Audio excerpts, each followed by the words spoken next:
My given name was Alice Louise Hare, H-A-R-E, but I was called Louise, and I was born December 15, 1919, on a farm southwest of Wichita in Viola, Kansas. I just felt like there were a lot of others that I knew in my class that were going in the service, and I thought that it was my duty to help out. And I thought, well, that'll give me a chance to get out of Kansas. Not that I had anything against Kansas. When I knew my brother, just older than I, was going in also. And so since I had nurses training, I thought that there would be a need for me. Well, my first place was at Garden City, Kansas, which is a primary training base. And I was there for, 2 or 3 months maybe. And then they opened the B-25 bomber field at Dodge City, Kansas. Well, that was closer home than Garden City had been. And I thought, gee, I'm never going to get out of Kansas. There was so many military medical people that had gone in through the Air Force, which I had also. And so they were somewhat overstaffed, and the medical part, the Army part of the service was very understaffed.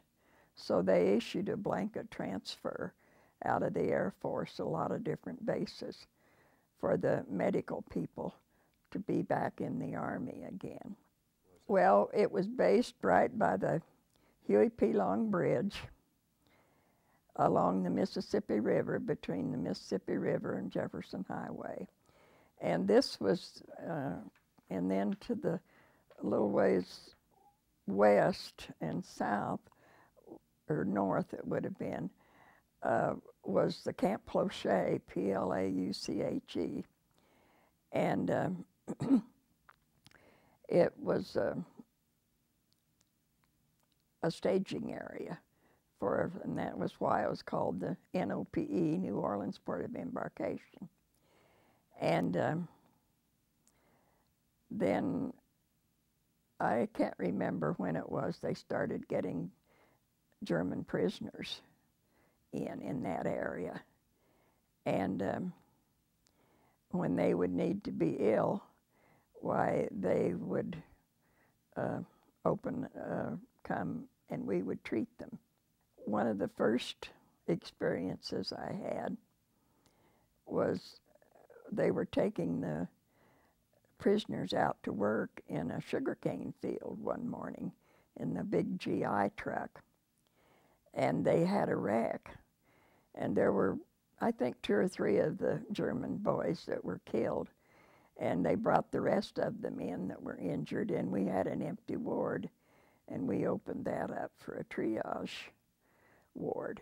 And as they were treated for different ailments, broken legs and whatever, they would put them on another ward. And after about the 3rd one was taken out and wasn't brought back, I could sense the tension that these German boys were going through. At this particular time, I had a brother 2 years older than I that was in a German prison camp in Germany. And I thought, well, I hope he's being treated okay. But I'm not going to do anything mean to these boys because it might reflect back on him. One of the doctors that was there happened to understand German quite well. And so we kind of thought about it, and I said, well, can I go get one of those boys that's already been treated and bring him back so they can see him? And he said, oh, what a wonderful idea. So I went and got the boy that had a broken ankle, and he was able to be in the wheelchair.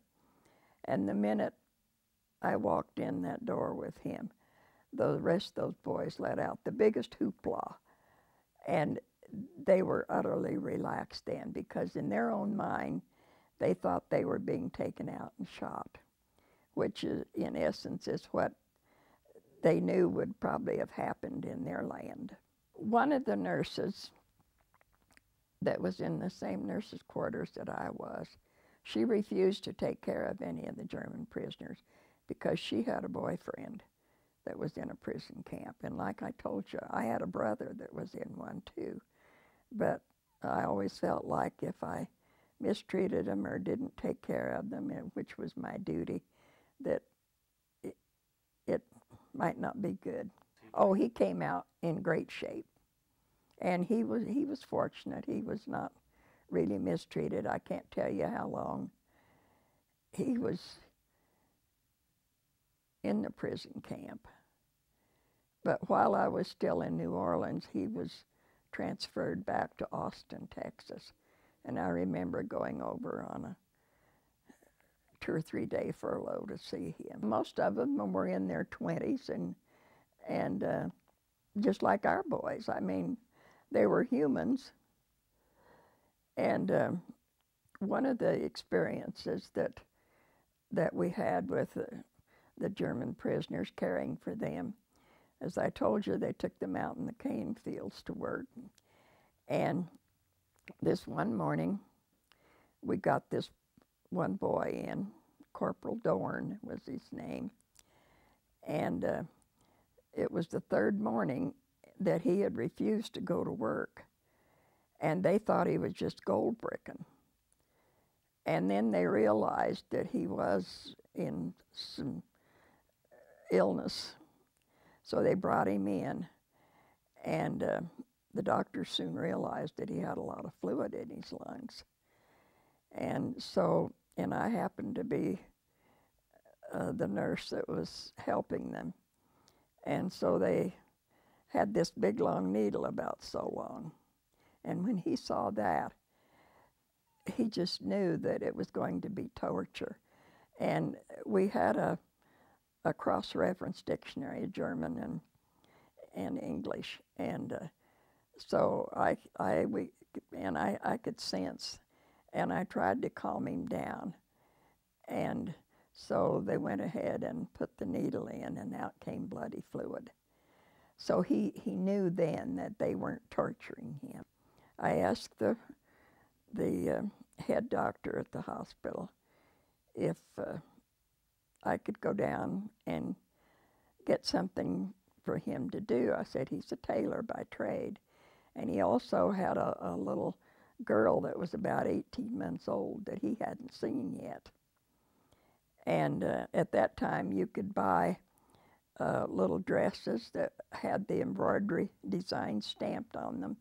So I bought one of those and the thread to go with it. And then I got the thread, and I cannot tell you how many arm patches he sewed on for the nurses and doctors.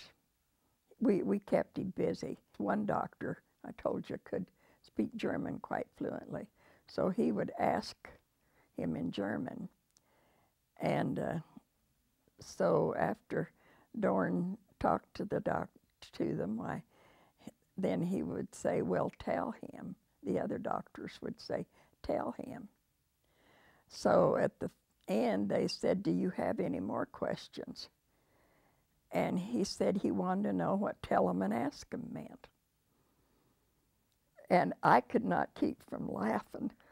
And they looked at me so funny, like, you know. And I said, well, now listen.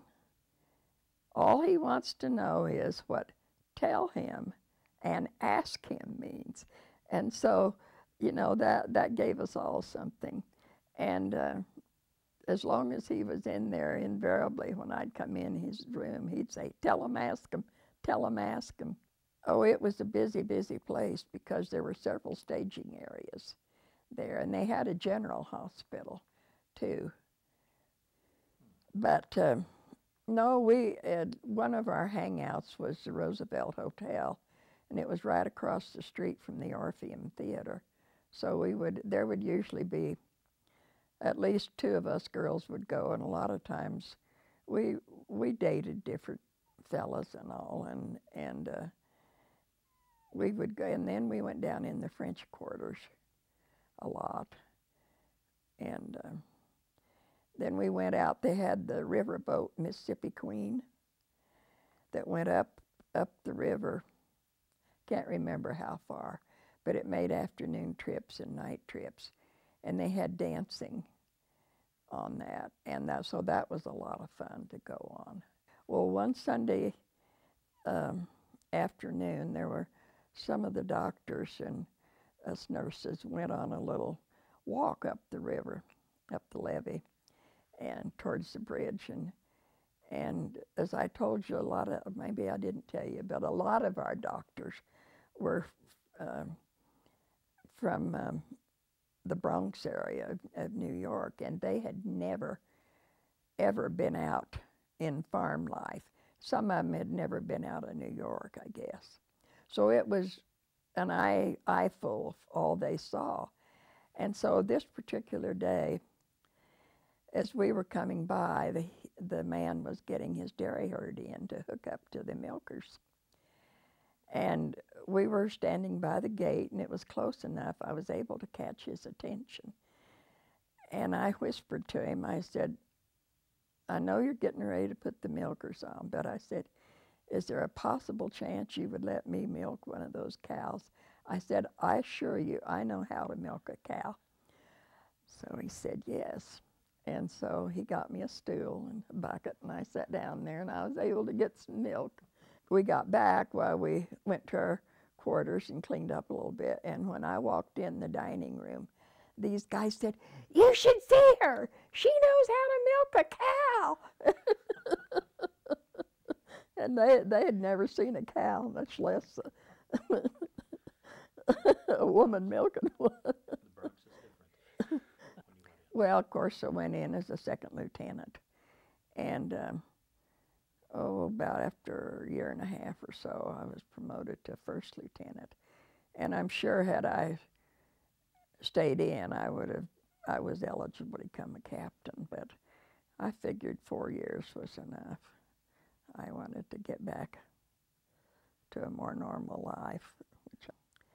I spent a little time on the farm with my folks, and my youngest brother, who would have been about 18 or so at the time. He was a Down syndrome. And my mother and dad needed to, they wanted to go to Emporia to see her sister, and then on to Illinois to see his sister. So I stayed on the farm with my older brother and David. And so while I was there, I took him into Wichita to see an eye specialist because I was pretty sure he needed glasses. And so can't even think of the doctor's name now. Brownell was his name. Of course, he remembered me from nurses training. And so he treated David, ordered glasses for him and all. And then he said, what are you going to do? And I said, well, I'll probably go to work at the hospital where I'd trained. And he said, I need an office nurse here. So the other girls that were in my class that had been in the Army, they were so jealous of me because I got to work for a doctor instead of going back to the hospital where we trained. And then after about a year and a half of working for him, I kind of thought like, well, gee, I'd like to get out of Kansas and see some more of the country. And so he knew some people at the Santa Fe Railroad Hospital down in Albuquerque.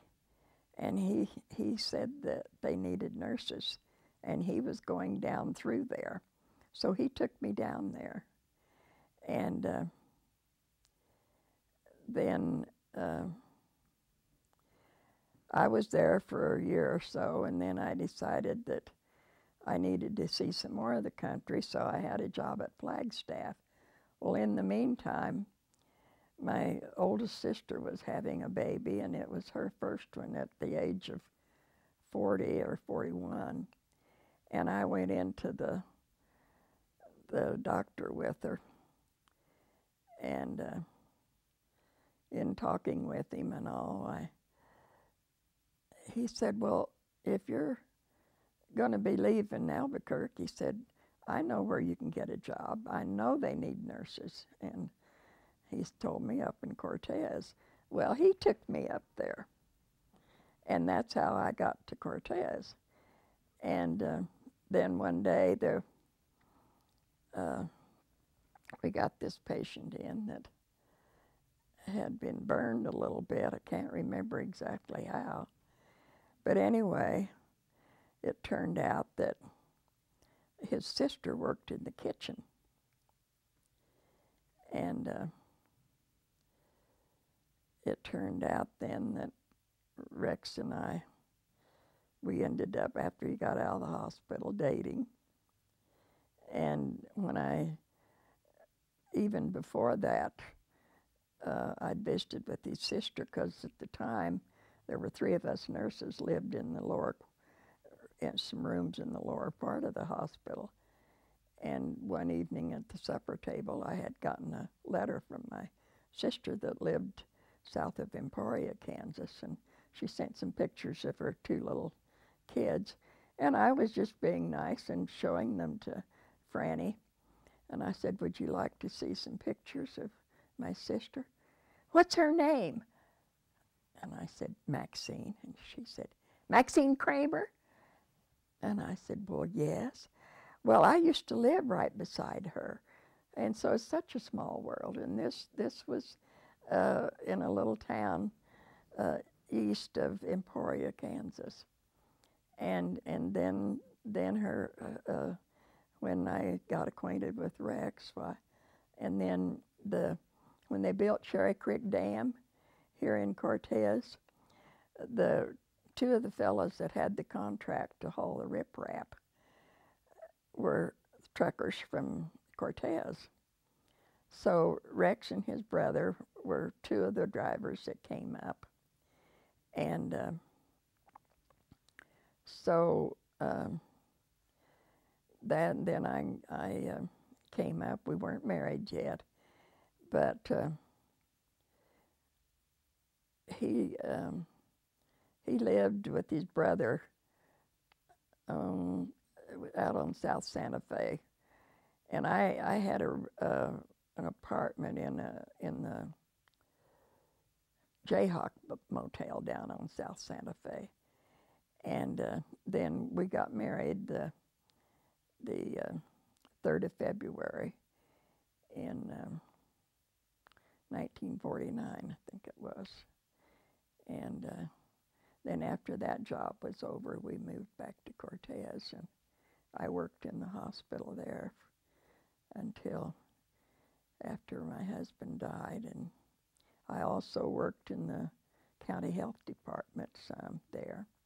I really enjoyed my work. When you were at the camp? Well, I had 3 girls. The oldest one, Nancy,